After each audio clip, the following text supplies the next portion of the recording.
Good evening, night wanderers. It's me, Jasper Grin, your guide through the dark corners of folklore. Tell me, have you ever been out on a lonely country road? Headlights slicing through fog, radio humming low, when suddenly, there it is, a deer, still, watching, but your chest tightens, doesn't it? Something about it feels wrong. Maybe it's too still. Maybe the eyes are too sharp, too knowing. You blink, trying to convince yourself it's nothing. Just a deer, just a deer. But your bones whisper otherwise. And tonight, we're going to peel back the mask. We're diving into Appalachian forests and crooked mountain roads. Into whispers, warnings, and chilling encounters. Into the story of the not deer.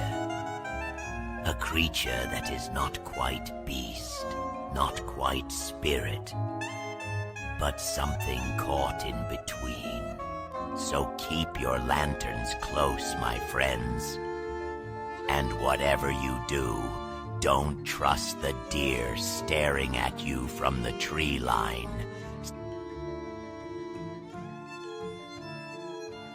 The legend of the not deer doesn't come from ancient tomes or tribal carvings.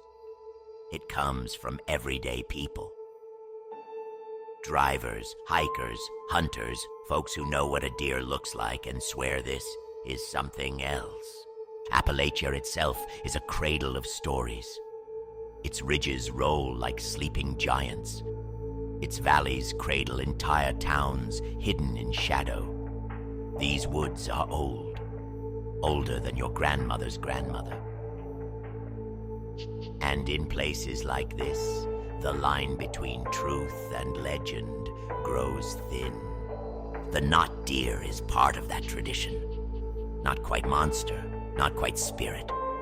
A deer that looks almost right. Almost. But when you look too long, the illusion cracks. The ears too sharp, the legs too long, the stillness too perfect. And suddenly, you realize you're not looking at nature at all. Instead, you're staring into a face wearing a mask of familiarity. A mask that doesn't fit, but smiles anyway. They say the not deer stands just a little too tall. The kind of tall that makes your stomach twist.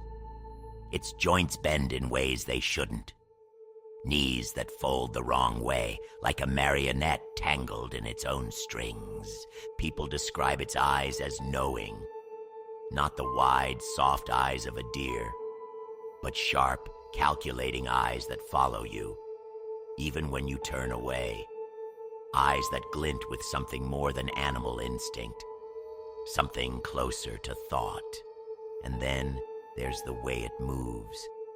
Not in the graceful, bounding leaps of a deer you know, but stiff, jerky, unnatural, like a nightmare forcing its way into waking life, like it doesn't quite remember how bones are supposed to fit together.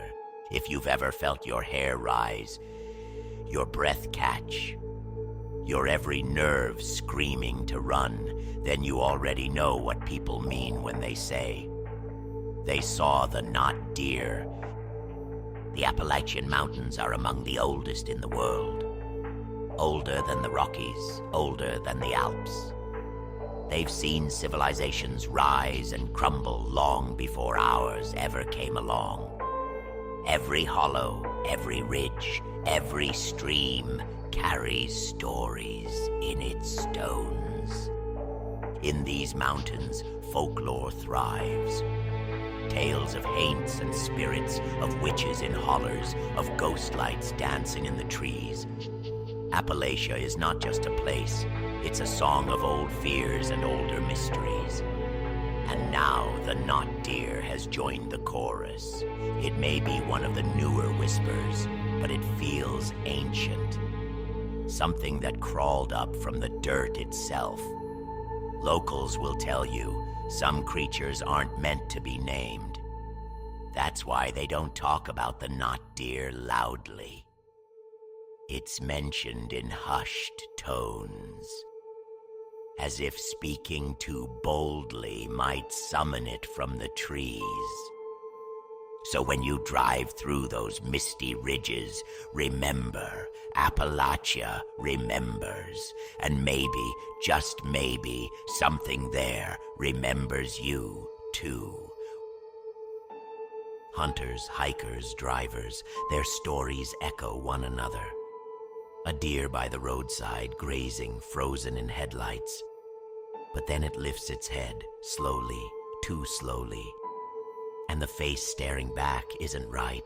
They talk about features stretched too sharp, too human. A jaw that looks ready to speak. Eyes that don't blink like an animal's eyes. One hunter swore the creature locked eyes with him, and for a moment, he thought it was about to laugh. A driver told of a deer that never bolted. It stood in the headlights, unafraid, as if it was studying him. His hands gripped the wheel, heart pounding, until finally, he drove through, unable to take the silence any longer. And every tale ends the same way, with the witness leaving, shaken, convinced they hadn't seen nature at all, but something pretending, something wearing a deer's skin. Some say the not deer is a spirit, others a cryptid, unknown flesh and blood. Some whisper darker things, that the not deer is a warning, a sign you shouldn't be in those woods, and that if you see one, you run. So what is the not deer? Folklore offers no shortage of answers. Some say it's a spirit, a ghost of the woods that punishes those who wander too far. Others say it's a cryptid, flesh and blood, a cousin to Bigfoot, stalking the ridges. But then there are darker whispers, that the not deer isn't a creature at all, but a sign. A warning that you've stepped somewhere you shouldn't be. An omen of disaster. See it once, and bad luck follows. See it twice, and you may not be leaving those woods. Legends are like fog. They drift and curl, hiding the truth just out of reach. The not deer is no exception. Maybe it's a spirit, maybe it's a sickness, maybe it's just our own minds tricking us in the dark. But ask anyone who claims to have seen it, and they'll tell you, whatever it is, it's real enough to make you run. Eyewitnesses rarely agree on every detail, but certain descriptions keep coming back. The legs, for example, too long, stretched like someone pulled them apart just a little too far. They bend strangely, sometimes backwards, like an animal walking on the wrong bones. Others say the neck looks wrong, extended, too flexible, like it could swivel a full circle if it wanted to. The ribs, too. Some people claim they saw its chest pushing out unnaturally. Bones sharp enough to show beneath thin skin. But the detail that unsettles me most, the smile. More than one account swears they saw it curl its lips into something eerily human. A grin that didn't belong on any deer. Wide, tooth-filled, knowing. It's not just a creature you see, it's one you feel. Every inch of it screams unnatural, as though the forest itself stitched something together and forgot what a deer was supposed to look like. What makes the not deer so terrifying isn't just how it looks, it's how it acts. Real deer are skittish. Step on a twig and they scatter. But the not deer, it doesn't run, it doesn't flinch, it watches. Still, silent, its head slowly turns, tracking your every move. Some people say it even follows them, matching their steps along a road, always keeping the same distance, never falling behind, never coming closer. One hiker said it walked beside him for nearly a mile, always in the tree line, always just out of clear view. He said he could hear its strange gait, heavy, uneven footfalls, crunching leaves in rhythm with his own. When he stopped, it stopped. When he walked, it walked. Predators chase, prey flees. The knot deer does neither. It just lingers, as though it has all the time in the world and nowhere else to be but behind you. In Appalachia, stories aren't just entertainment, they're warnings, signs. And the knot deer has quickly earned its place as a bad omen. See one, and you'd better tread carefully. Some folks say it brings death. Car crashes on winding mountain roads. Sudden illnesses that strike without cause. Others claim it brings madness, twisting the mind until you can't tell what's real and what's shadow. One old woman told of a man who laughed when he heard about the knot deer. Said it was just a story for city folk. 2 nights later, he drove off the road on a clear evening. His last words, according to his wife, "It smiled at me." That's why the locals don't joke. They whisper warnings by the firelight, tell children never to stop if they see a deer too close to the road. And above all else, they say never speak to it. Because if the knot deer answers back, you won't like what it has to say. Let me share a tale. A driver heading home on a winding back road late at night. He spots a deer in the headlights, ordinary enough. But as the beams hit its face, the deer slowly turns its head, and instead of soft brown eyes, he sees glowing white, not reflecting light like an animal's eyes should, but burning from within. No pupils, just blinding, soulless white. He swears he felt it staring into him, not at him, like it could peel back every layer of thought, every memory, as easily as tearing paper. His hands clenched the wheel. He floored the gas, tearing down the road. In his mirror, it was gone, vanished as though it had never been there. But he never took that road again. And when people asked him why, he only said, "The eyes. You don't forget the eyes." Tales like these spread quickly, passed from one driver to the next, one hunter to another. Some dismiss them as campfire nonsense. But the knot deer refuses to fade away. And here's the question that keeps me up at night. Is the knot deer just imagination running wild? Or is it something much older? Something that's been here all along, lurking in the fog, only now choosing to reveal itself. Appalachia is a place where folklore never dies. Ghost lights, witch tales, monsters of every shape. They thrive here because people keep seeing them. And if stories survive generation after generation, maybe it's not because they're false, but because they hold some thread of truth. So tonight, we go deeper, past the stories told on porches, past the whispers traded in roadside diners. We dive into the shadows themselves, searching for what lies beneath the mask of the knot deer. And trust me, you'll want to keep your lantern close. The knot deer may sound like campfire nonsense, but legends run deep in these hills. Sometimes myths survive because there's truth hiding inside. Of course, once a creature like this enters folklore, theories come crawling out of the woodwork. Some say the knot deer is a spirit, maybe a guardian of the forest turned cruel, corrupted by centuries of trespass. Not protecting the woods anymore, but warning us away in the most terrifying way possible. Others whisper darker things. That it's not spirit, not cryptid, but something otherworldly. An alien mimic, perhaps.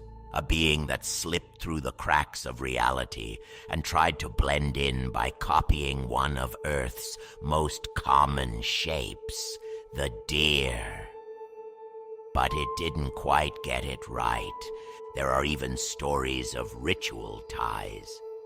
Some claim the knot deer is the result of old curses, summoned by those who wanted to bind the forest to their will.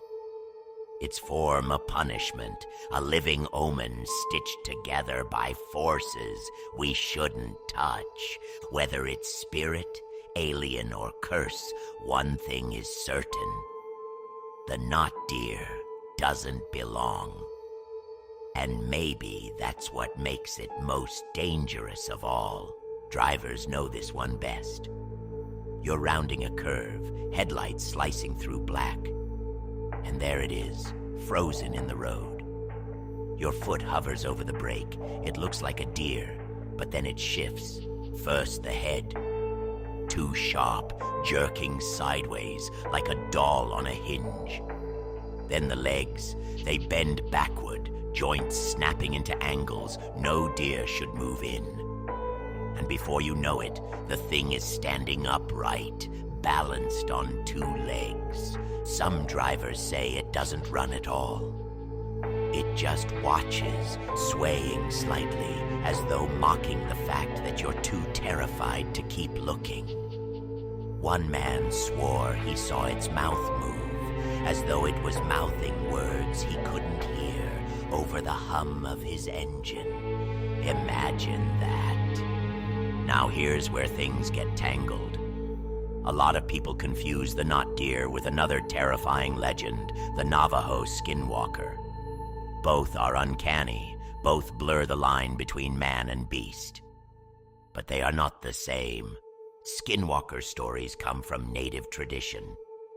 Tales of witches with the power to shift their shape.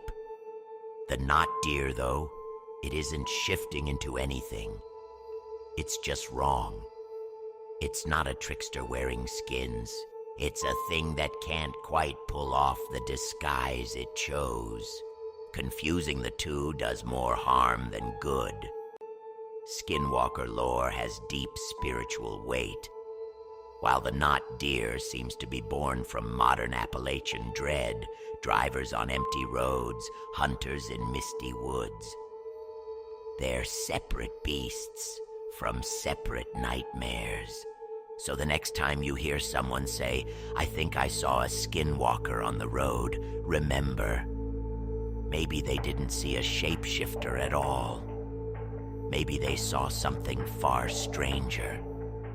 Maybe they saw the knot deer. Here's the trickiest part. The knot deer isn't terrifying because it's grotesque or violent. It's terrifying because it feels almost familiar. Our brains are wired to recognize shapes. We spot faces in clouds, animals in shadows. And when we see a deer, something in us relaxes. It's ordinary, harmless. But with the knot deer, that trust betrays us. The shape is there, but something inside screams, wrong. That's what makes people shake, cry, or flee without knowing why. The uncanny valley. The horror of seeing something that looks close enough to real, but misses the mark in a way your instincts can't ignore. Maybe that's why so many call the knot deer psychological horror made flesh. It's not about claws or blood. It's about a simple, horrifying truth. Sometimes the scariest thing in the woods is the thing that looks almost safe. You'd think with phones in every pocket, we'd have proof by now. Dash cams, security cameras, shaky cell phone footage. People claim to have caught the not deer on film. But here's the strange part. The footage never looks right. Always blurred, always distorted. Sometimes the creature is cut out entirely, as though the camera refused to see what the eye could. Hunters say the same about their scopes, clear as day through the eye, but the moment they raise a lens, the picture vanishes. It's as though the not deer doesn't want to be caught. Or worse, maybe it can't be. Maybe it exists in some thin space between our world and something else. Seen in the corner of your eye, but lost the moment you tried to pin it down. Proof or not, the stories keep coming. Every blurry frame, every shaky video, just enough to remind us that something is still out there, haunting the Appalachian dark. One of the most chilling stories comes from a driver near the Virginia-North Carolina border. He swears the deer stepped into the road just as his high beams caught it. Nothing strange at first. Then, as he slowed down, it turned its head. And that's when he realized its face wasn't right. Not quite animal, not quite human. The mouth too wide, the nose too sharp, the eyes hollow and pale. He said it was like watching clay twist into a shape that almost made sense, but not enough. He gripped the wheel, frozen, until it leaned forward. Not toward the road, not toward the woods, but toward him. As though it wanted to look right through the windshield, right into his seat. He said the air inside the car grew thick. His chest felt tight, his vision dimmed at the edges. He slammed the gas, swerving around it. And when he dared glance in the mirror, nothing was there. No deer, no tracks, just silence. Hunters tell some of the strangest stories. These are people who know the woods, who know deer better than most. And yet, they're the ones who often leave their rifles behind and never return to the same spot. One hunter said he spotted it moving across a ridge. At first, it looked like a deer. But then it leapt, too far, too stiff, like a puppet yanked by tangled strings. He said his stomach dropped, and he lowered his rifle instantly. Another claimed he tracked hoofprints in fresh mud. But as he followed them, the prints changed. First deer tracks, then longer, warped impressions. Almost human, but stretched, twisted. Some hunters leave their blinds behind, never even bothering to pack them up. They say the forest feels different once you've seen it. Like every rustle, every branch snap could be it. Watching, waiting, walking wrong between the trees. It's easy to think the not deer frightens us because it's monstrous. Teeth, antlers, bones bent wrong. But that's not the real horror.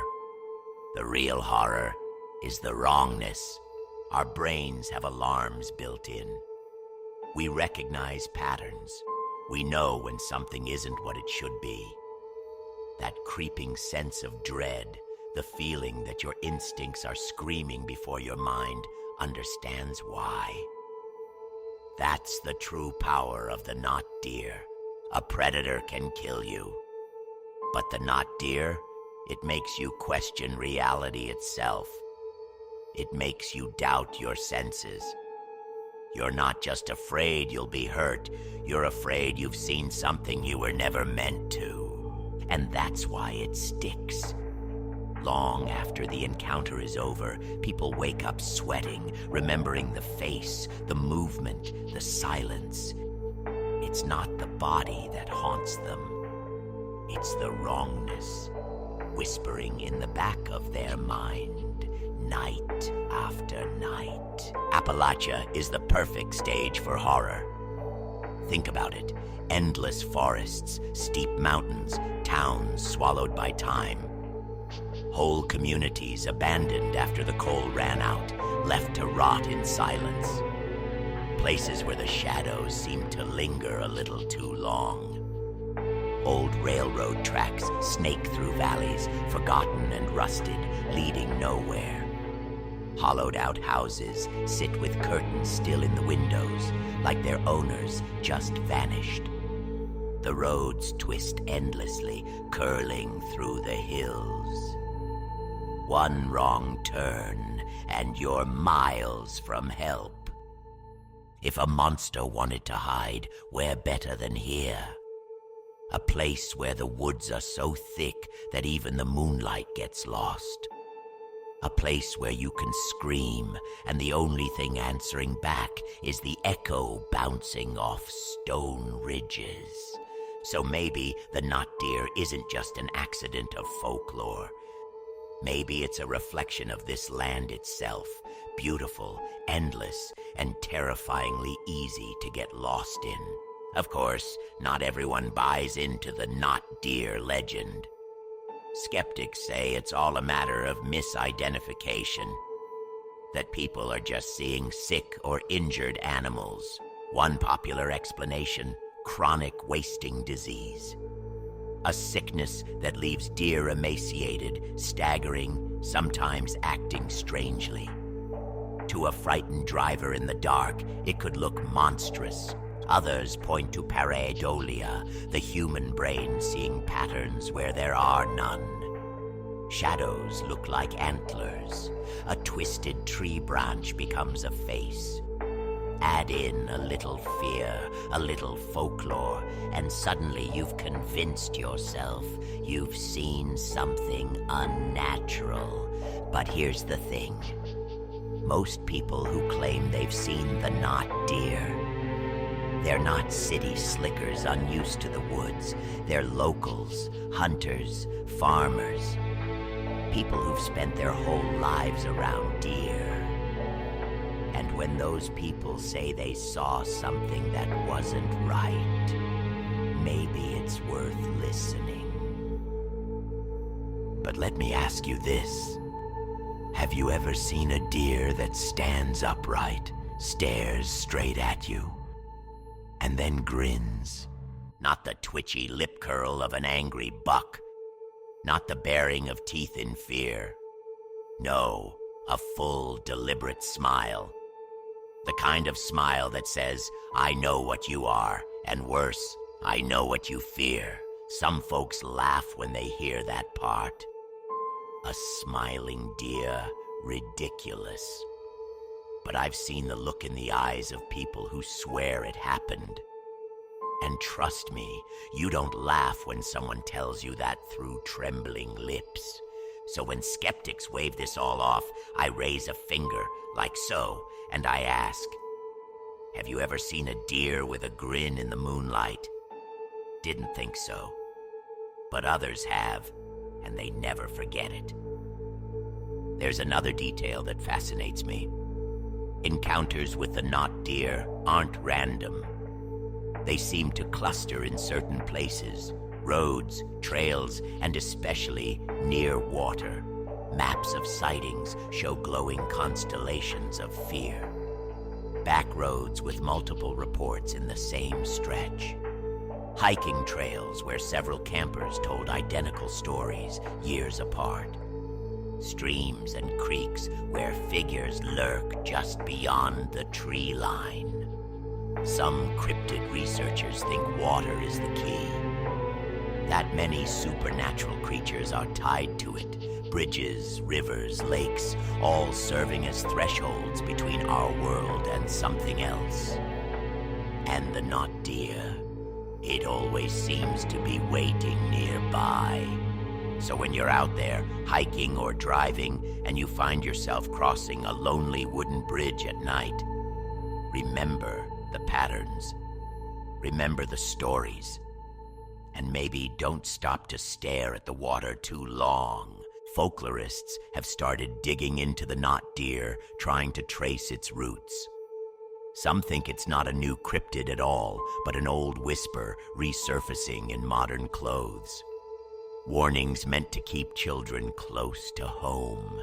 In every culture, there are tales of things that look familiar but aren't safe. The will-o'-wisps that lure travelers into swamps. The fae that wear human faces but steal children away. The not deer might just be Appalachia's version of that ancient theme. But folklore has a funny way of hiding truths. Sometimes a story meant to frighten children has a kernel of something older, stranger inside it. A shadow of a real danger remembered through warnings. So maybe the not deer is both. A modern tale spun for TikTok and Reddit. And an ancient fear rising again, reminding us not to trust the woods when they seem too quiet. One camper told of a night they'll never forget. Their tent was pitched near the edge of a clearing, the fire dying low. As they drifted half asleep, the silence hit. No crickets, no owls, just silence. They opened their eyes, listening. And then a shadow passed across the tent. At first, they thought it was branches swaying, but then the antlers. Enormous, stretching across the canvas, inches above their face. They froze, not daring to breathe. The antlers stayed there, unmoving, for what felt like hours. They said they could almost hear breath, slow and heavy, though nothing stirred the air. Finally, after an eternity, the shadow drifted away. The next morning, no tracks, no broken branches. Just one strange mark pressed into the dirt outside the tent, like a hoof, but stretched, twisted, wrong. Again and again, witnesses mention the same detail. The silence. When the not deer is near, the forest itself seems to stop breathing. No crickets chirping, no owls calling. Even the wind seems to still, as if the trees themselves are listening. It's not just quiet, it's wrong. A silence so heavy, it feels like pressure in your ears. Some say the animals know before we do. That the woods fall silent because every bird, every insect, every creature is hiding. And when nature itself goes mute, it's because something unnatural has stepped into the clearing. One hiker said it best. The silence wasn't empty, it was full. Full of something watching. And when he turned, he swears he saw antlers fading into the fog. In the last decade, the not deer has crept out of Appalachia and into the wider world. Not on back roads or in forgotten cabins, but on screens, on Reddit threads, in YouTube tales, whispered across TikTok. Some of the earliest online stories came from hikers and drivers posting late-night encounters, half warning, half confession. Then came the blurry photos, the dashcam clips. Too fuzzy to prove anything, but chilling enough to go viral. Now you'll find it everywhere. Creepy illustrations, podcasts, even short films trying to capture that uncanny dread. The not deer has become the campfire tale of the digital age. The campfire replaced with glowing phone screens. The whispers traded in comment sections. And maybe that's the real power of the not deer. It doesn't just haunt the Appalachian woods. It haunts our imagination, our feeds, our late-night scrolling. And when you read one of those posts at 2 a.m., maybe you'll wonder if it's watching you too. So, night wanderers, let me leave you with a warning. The next time you're driving home late, through fog and shadow, and you see something by the roadside, ask yourself, Does that deer look right? If the legs seem too long, if the eyes glint just a little too human, if the silence feels too heavy, don't stop. Don't linger. Because maybe it isn't a deer at all. Maybe it's waiting, watching. A shadow with antlers standing just outside the light. And once you've looked too long, once you've noticed the mask doesn't fit, it may be too late to turn away. So trust your instincts. And when your bones scream at you to keep driving, listen to them. The truth is, we may never know what the not deer really is. Maybe it's a monster lurking in the ridges. Maybe it's a trick of the mind, a shadow shaped by fear. Or maybe it's something in between, an echo of the land itself, wearing a face it can't quite hold. But proven or not, the not deer has done its work. It haunts the back roads. It stalks through conversations. And it leaves behind one undeniable truth. There are things in this world that will never feel safe, no matter how familiar they look. So whether it's flesh and blood, spirit and shadow, or just our deepest fear given form, the not deer remains, waiting in the Appalachians, waiting in the dark. And remember, dear viewers, fear keeps us alive. Fear makes us cautious, makes us look twice at the shadows. But curiosity, that's the dangerous one. Curiosity is what makes us stop the car, step off the trail, peer into the darkness just to see if something is there. And that's when trouble finds us. So by all means, stay curious. That's what keeps the world strange, keeps the stories alive. But don't be too curious.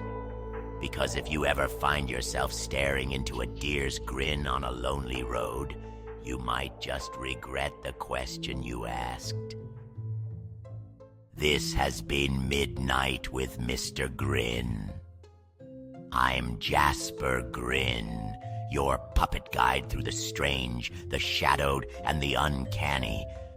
And I remind you, always keep one eye on the road and the other in the dark. So until next time, night wanderers, sleep light, dream darker. And if you hear antlers cracking in the trees outside, don't open the window.